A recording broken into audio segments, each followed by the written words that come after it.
निर्विघ्नं कुरु मे देव सर्वकार्येषु सर्वदा। स्वागतम सुस्वागतम।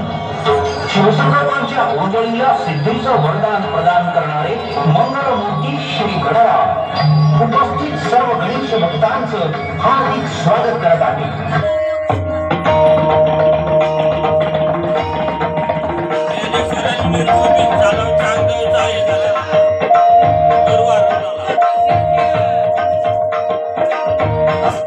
विश्वाची माणसे करत असं म्हणणाऱ्या ज्ञानेश्वरांची कथा संपूर्ण जगतासाठी देवांचे तीव्र जावो विश्व स्वतर्ण सूर्य पाहो जो जो वांछीव तो ते दाहो प्राणी जात असं बकाईदान वागणाऱ्या ज्ञानेश्वरांची कीर्ती त्यांच्या विनम्र वागण्यानं आणि प्रज्ञावंत ज्ञानानं सर्वदूर पोहोचत होती।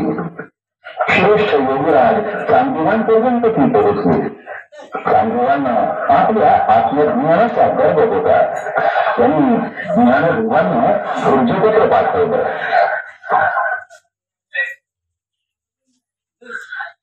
ज्ञाना श्रेष्ठ योगीराज चांदीवांकडून संदेश आला आहे। पण कसला संदेश आला? ऊर्जापत्रावर कोणच आहे? त्यांना विचार येत होते कोण? सोपाना ज्येष्ठांची अशी मुस्करी करून चांदीवांची वेदविद्या वंदनीय आहे। 1400 वर्षांची त्यांची साधने आहेत आणि तेवढेच त्यांचे शिष्यही आहेत। तरी देखील सोपानाचे म्हणणे एका अर्थाने खरंच मानले लागेल ज्ञान।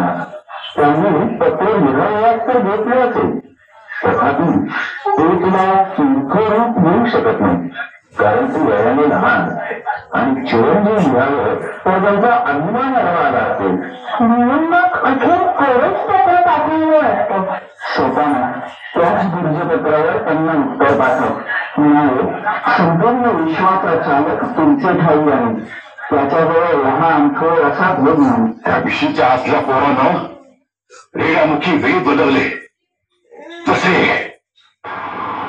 लोकांनी सुद्धा मला वंदन केलं म्हणे। लोक एवढ्या सहज कोणासमोर झुकत असतील तर आम्ही केलेल्या एवढ्या घोर तपश्चर्याला काय तो मोल? 1400 वर्ष तपश्चर्या करणारे योगी आम्ही, आमचा एकेरी उल्लेख तेही या मूळ बुद्धी बालकाच्या लेखनात आधी झाला का? हा बालक स्वतः ब्रह्मदेव समजू लागलाय।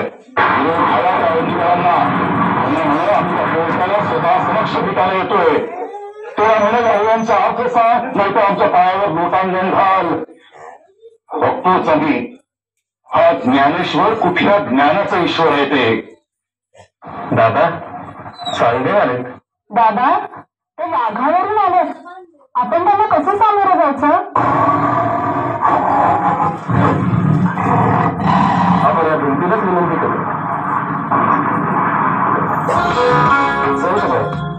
आम्हाला घेऊन शकतो।